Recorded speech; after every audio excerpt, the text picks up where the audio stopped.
ప్రకాశం జిల్లా మహిళా మహారాణులకు శుభవార్త.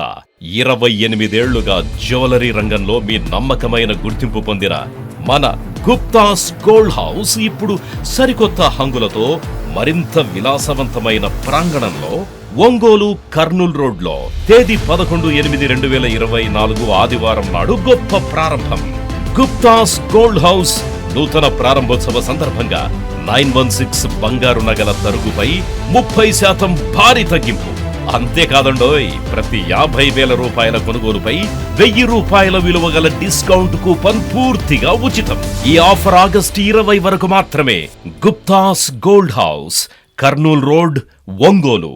రెవెన్యూ సమస్యల పరిష్కారమే లక్ష్యంగా రాష్ట్ర ప్రభుత్వం ప్రత్యేకంగా రెవెన్యూ సదస్సుల నిర్వహణకు శ్రీకారం చుడుతోందని రాష్ట్ర సాంఘిక సంక్షేమ శాఖ మంత్రి డాక్టర్ డోలా శ్రీ బాలవీరాంజనేయ స్వామి అన్నారు. ఒంగోలు కలెక్టర్ కార్యాలయంలో సోమవారం సాయంత్రం జిల్లా కలెక్టర్ శ్రీమతి ఏ తమీం అన్సారియా, జిల్లాలోని ఎమ్మెల్యేలు, ఇతర ప్రజాప్రతినిధులు, రెవెన్యూ, ఇతర ప్రభుత్వ విభాగాల అధికారులతో మంత్రి రెవెన్యూ సదస్సులపై సమీక్షా సమావేశం నిర్వహించారు. ఈ సందర్భంగా సదస్సుల నిర్వహణకు తీసుకోవాల్సిన చర్యల గురించి అధికారులతో చర్చించారు. అనంతరం మంత్రి డోలా శ్రీ బాలవీరాంజనేయ స్వామి విలేకరులతో మాట్లాడుతూ ఈ నెల 15వ తేదీ నుండి 45 రోజుల పాటు రాష్ట్ర వ్యాప్తంగా గ్రామాన రెవెన్యూ సదస్సులు నిర్వహించనున్నట్లు తెలిపారు. ముఖ్యమంత్రి నారా చంద్రబాబు నాయుడుకు వస్తున్న అర్జీలలో దాదాపు 60% రెవెన్యూ సమస్యలే ఉన్నాయని, ఈ అంశాన్ని దృష్టిలో పెట్టుకుని రాష్ట్రంలో రెవెన్యూ సమస్యలను పరిష్కరించే లక్ష్యంతో ఈ రెవెన్యూ సదస్సుల నిర్వహణకు సిద్ధమయ్యామన్నారు. రెవెన్యూ సమస్యల పరిష్కారంతో గ్రామాల్లో చాలా సమస్యలు తీరుతాయన్నారు. ఇటువంటి విపరీతంగా ఉంది.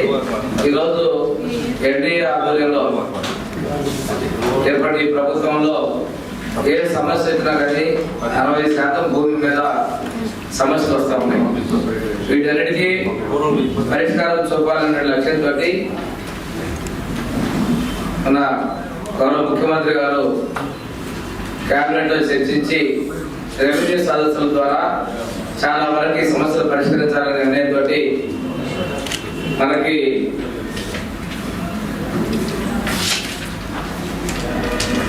ఆగస్టు 16 నుంచి సెప్టెంబర్ 30వ తేదీ వరకు సుమారుగా 45 రోజుల పాటు ఈ కార్యక్రమాన్ని చేపట్టడం జరిగింది. దీంతో గ్రామాల్లో ఉన్నటువంటి అధికారులు భూములకు సంబంధించిన సమస్యల్ని వీలైనంత వరకు అక్కడికక్కడే పరిష్కరించాలనే ఉద్దేశంతో అవసరమైన చోట్ల ఫారెస్ట్ అధికారులు, అదేవిధంగా రిజిస్ట్రేషన్ అధికారులు కూడా పాల్గొనే విధంగా మనం చర్యలు తీసుకోవడం జరిగింది.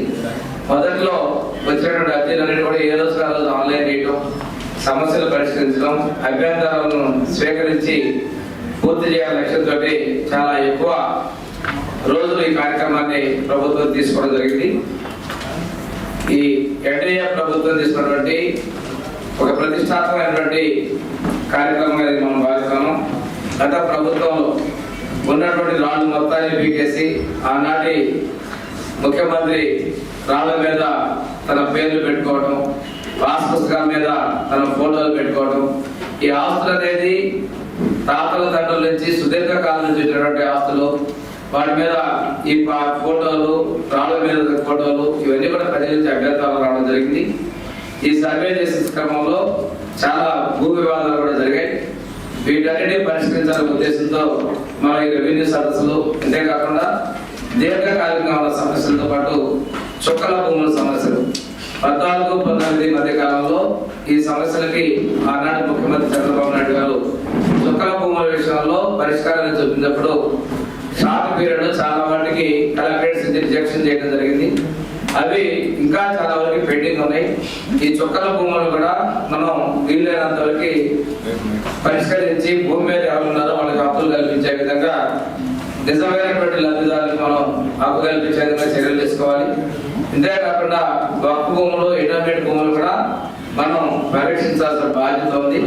చాలా చోట్ల అటవీ భూములకి పక్కనే ఉన్నటువంటి పట్టాదారు పాస్ పుస్తకాలు కూడా గవర్నమెంట్ నుంచి రైతుల మధ్య కూడా వివాదాలు ఉన్నాయి. వాటిని కూడా పరిష్కరించాల్సిన అవసరం ఉంది. పాత నెల్లూరు డిస్ట్రిక్ట్ నుంచి కందుకూరు జిల్లాలో ప్రధానంగా గయాల్ భూములు, ఎర్ర కండ్రికలు, ఎర్ర కండ్రికలు అనేటువంటి ఈ భూములు కూడా ప్రభుత్వ భూములు అని చెప్పడం ఆన్లైన్ సమస్యలు వీటికి ఎక్కువగా ఉన్నాయి. వీటన్నిటినీ కూడా రెవెన్యూ అధికారులు ఎవరికైతే హక్కు ఉందో వాళ్ళని రైతులు ఇబ్బంది పెట్టకుండా ఆ సమస్యలు కూడా పరిష్కరించే విధంగా డాక్యుమెంట్ చూసి చర్యలు తీసుకోవాల్సింది కూడా నేను తెలియజేస్తున్నాను. ఇదే కాకుండా గత ప్రభుత్వంలో ఏదైతే షరతులతో కూడినటువంటి కండిషన్స్ ల్యాండ్స్ కావచ్చు, అదేవిధంగా మనకి అసైన్ ల్యాండ్స్ కానీ ఫ్రీ హోల్డ్ చేయడం, ఆ ఫ్రీ హోల్డ్ చేసిన దానిలో రాష్ట్రంలో సుమారు 6,000 పైగా ఎకరాలని రిజిస్ట్రేషన్ జరగడం చాలా త్వరితగతిన జరిగింది. దీనిలో కొంత బలవంతాలు ఒత్తిళ్లు జరిగాయని కూడా ప్రభుత్వం దృష్టికి వచ్చినటువంటి సమస్యలు ఉన్నాయి. అందువల్ల తాత్కాలికంగా ఈ ఫ్రీ హోల్డ్ ల్యాండ్స్ రిజిస్ట్రేషన్ కూడా మనం ఆపడం జరిగింది. మీటింగ్ ఈ రోజు పెట్టడం జరిగింది. First district level convergence meeting, మీ అందరితో ఫస్ట్ మీటింగ్ ఇది. తర్వాత ఈ మీటింగ్ అయిన తర్వాత అందరూ తహసీల్దార్స్, అదే విధంగా హెచ్ఓడిస్, ప్రతి ఒక్క మండలి కూడా హెచ్ఓడిస్ ని స్పెషల్ ఆఫీసర్స్ గా పెట్టడం జరిగింది. వారితో పాటు కూడా మనం ఈ రోజు మీటింగ్ పెట్టడం జరుగుతున్నది. సో ఇది రెవెన్యూ సదస్సు యొక్క ముఖ్య ఉద్దేశం. గౌరవ ముఖ్యమంత్రి గారు చెప్పినట్టు మనకు డిఫరెంట్ గ్రాంట్స్ ఫెడరల్ సిస్టమ్స్ మీకోసం ప్రోగ్రామ్ లో ఇక్కడ డిస్ట్రిక్ట్ లెవెల్లో, స్టేట్ లెవెల్లో కూడా చూస్తే 80 to 90% రెవెన్యూ సమస్యలు, రెవెన్యూ కంప్లైంట్స్ ఎక్కువ వస్తున్నాయి.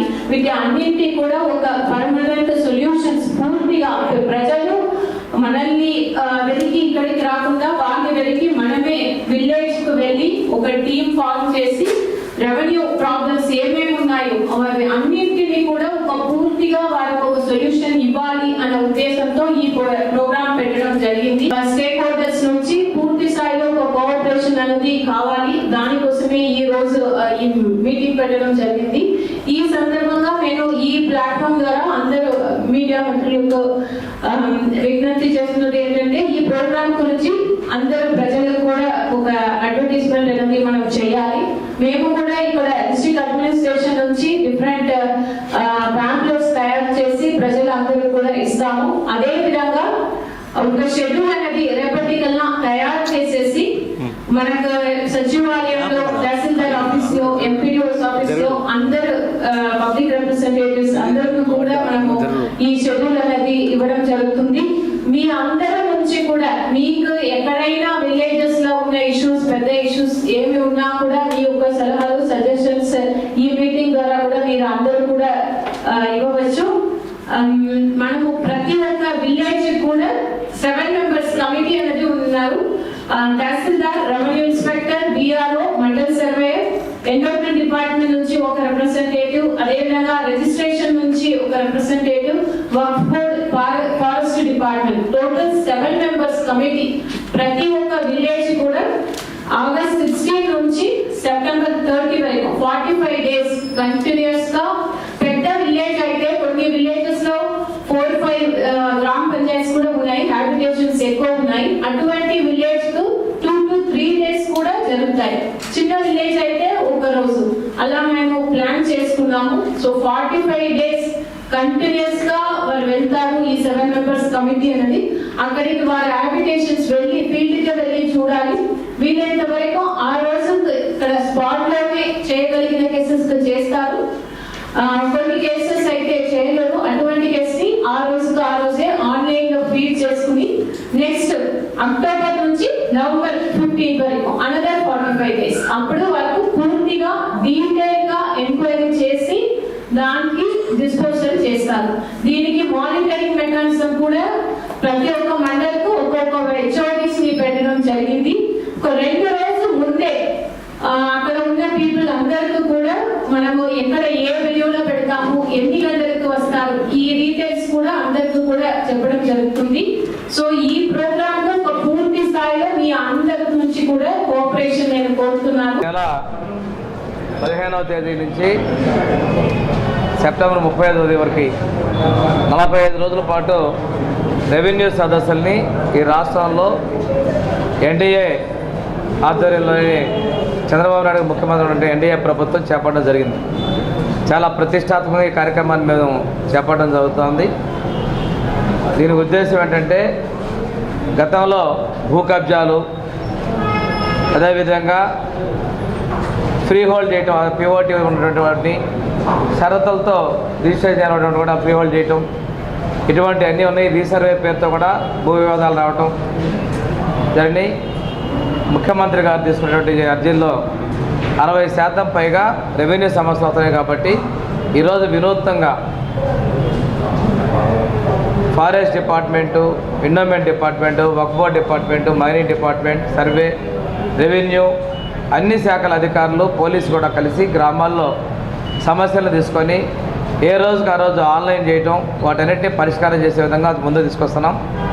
అత్యధికంగా ఉన్న రెవెన్యూ సమస్యల పరిష్కారం చూపించాలనేది ప్రభుత్వ లక్ష్యం. గ్రామాల్లో శాంతి బాధ్యతలు నెలకొల్పాలనేది కూడా ప్రధానంగా ఉన్న విషయం. ఈరోజు చుక్కల భూములకు ఆ రోజు తెలుగుదేశం ప్రభుత్వంలో మనం పరిష్కారం చూపితే అది ఇంకా పెండింగ్లో ఉన్నాయి. దాంతోపాటు 22A చాలా భూములు కూడా కొన్ని అక్రమంగా కూడా నమోదైనటువంటి ఆరోపణలు ఉన్నాయి. వీటన్నిటికి కూడా పరిష్కారం చెప్పాల్సిన అవసరం ఉంది. కొన్ని చోట్ల సొంత భూములు కూడా ఫారెస్ట్ వాళ్ళకి సమస్యలు ఉన్నాయి. ప్రభుత్వం ఎండోమెంట్ భూములు కూడా కబ్జాలకు గురైనటువంటి పరిస్థితులు ఉన్నాయి. వీటన్నిటికీ పరిష్కారం చూపించే విధంగా చర్యలు తీసుకోబోతున్నాం. వీటిని విజయవంతం చేయడంలో మీడియా కూడా సహకరించాలని కోరుతున్నాను. Thank you. సార్, గ్రామ వార్డు సచివాలయంలో నకిలీ సర్టిఫికేట్ తీసుకుని ఉద్యోగాలు యాక్షన్ తీసుకోబోతున్నాం. దాని మీద విచారణ జరుగుతుంది. ఏది కూడా వెంటనే యాక్షన్ రాసుకుని ముందు విచారణ చేస్తారు. విచారణలో ఎవరైనా తప్పులు చేస్తే దోషుల్ని కఠినంగా శిక్షిస్తారు.